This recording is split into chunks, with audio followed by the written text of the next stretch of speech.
আসসালামু আলাইকুম। সংবাদে আপনাদের সবাইকে স্বাগতম জানাচ্ছি। আমি তানভীর হাসান। শুরুতেই সংবাদ শিরোনাম। অস্কারজয়ী হলিউড তারকাকে ট্রাম্পের কটাক্ষ। ট্রাম্পের নববর্ষের পার্টিতে অতিথিদের মধ্যে নেতানিয়াহু।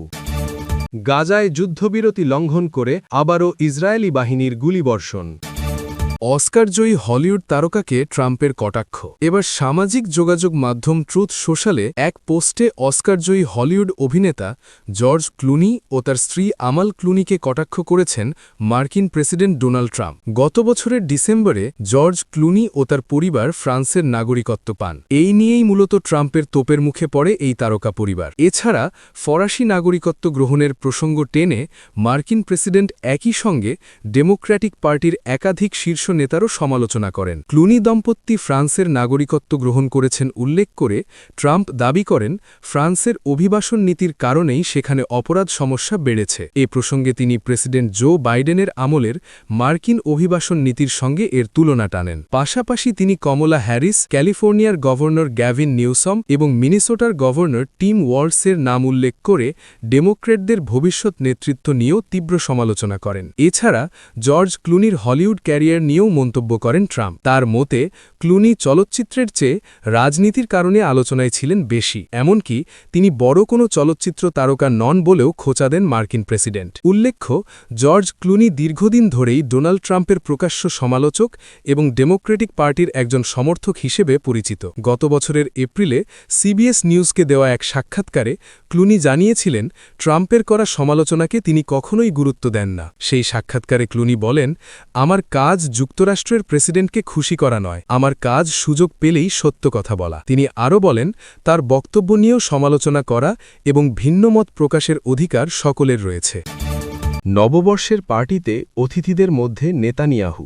যুক্তরাষ্ট্রের প্রেসিডেন্ট ডোনাল্ড ট্রাম্প তার মার আ লাগো রিসর্টে আয়োজিত জাঁকজমকপূর্ণ নববর্ষের পার্টিতে ইসরায়েলের প্রধানমন্ত্রী বেনিয়ামিন নেতানিয়াহুকে অতিথি হিসাবে আমন্ত্রণ জানান। সামাজিক যোগাযোগ মাধ্যমে প্রকাশিত ছবিতে এ তথ্য দেখা যায়। সোমবার ফ্লোরিডার পাম বিচে ট্রাম্পের বাসভবনে পৌঁছান নেতানিয়াহু। বুধবার রাতে প্রকাশিত একটি পোস্টে দেখা যায়, টাক্সিডো পরা ট্রাম্পের পাশে পার্টিতে উপস্থিত ছিলেন ইসরায়েলি প্রধানমন্ত্রী। এর আগে গাজা যুদ্ধবিরতি ও মধ্যপ্রাচ্যের বিভিন্ন ইস্যু নিয়ে বৈঠকের সময় ট্রাম্প মজা করে নেতানিয়াহুকে নববর্ষের অনুষ্ঠানে যোগ দেওয়ার আমন্ত্রণের কথা বলেছিলেন। এই পার্টিতে ট্রাম্পের ঘনিষ্ঠ সমর্থক ও সাবেক নিউ ইয়র্কের মেয়র রুডি জুলিয়ানি, সংযুক্ত আরব আমিরাতের ধনকুবের হুসেন সাজওয়ানি, ট্রাম্পের দুই ছেলে এরিক ও ডন জুনিয়র সহ প্রশাসনের কয়েকজন শীর্ষ কর্মকর্তা উপস্থিত ছিলেন। গাজায় যুদ্ধবিরতিকে ক্ষমতায় ফেরার পর ট্রাম্পের বড় সাফল্য হিসাবে দেখা হলেও হোয়াইট হাউসের কিছু কর্মকর্তা মনে করছেন,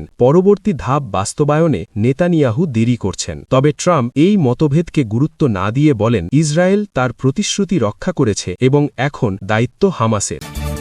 গাজায় যুদ্ধবিরতি লঙ্ঘন করে আবারও ইসরায়েলি বাহিনীর গুলিবর্ষণ। গাজা উপত্যকায় কার্যকর থাকা যুদ্ধবিরতি চুক্তি লঙ্ঘন করে ইসরায়েলি বাহিনীর ছোড়া গুলিতে এক ফিলিস্তিনি শিশু নিহত হয়েছে। উত্তর গাজার জাবালিয়া আল নাজলা শহরে বৃহস্পতিবার এই হামলার ঘটনা ঘটে বলে চিকিৎসা সংশ্লিষ্ট সূত্রের বরাত দিয়ে বার্তা সংস্থা আনাদোলু নিশ্চিত করেছে। নিহত ওই শিশুটির বয়স মাত্র 11 বছর। এই একই দিনে গাজার বিভিন্ন স্থানে ইসরায়েলি হামলায় আরও অন্তত 4 জন ফিলিস্তিনি গুরুতর আহত হয়েছেন। গত 10 অক্টোবর যুদ্ধবিরতি কার্যকর হওয়ার পর থেকে ইসরায়েলি বাহিনীর ধারাবাহিক হামলায় নিহতের সংখ্যা ক্রমাগত বাড়ছে, যা চলমান শান্তি প্রক্রিয়াকে গভীর সংকটের মুখে ফেলেছে। জাবালিয়ায় প্রাণহানির পাশাপাশি দক্ষিণ গাজার খান ইউনিস শহরের নেমসাবি কবরস্থানের কাছেও ইসরায়েলি বাহিনী বেপরোয়া গুলিবর্ষণ করেছে। সেখানে এক শিশু ও এক নারী সহ 4 জন আহত হলে তাদের জরুরি চিকিৎসার জন্য নাসের মেডিকেল কমপ্লেক্সে ভর্তি করা হয়। গাজা সরকারের মিডিয়া অফিসের তথ্য অনুযায়ী যুদ্ধবিরতি শুরু হওয়ার পর থেকে এ পর্যন্ত ইসরায়েলি হামলায় অন্তত 416 জন ফিলিস্তিনি প্রাণ হারিয়েছেন এবং 1110 জনেরও বেশি মানুষ আহত হয়েছেন।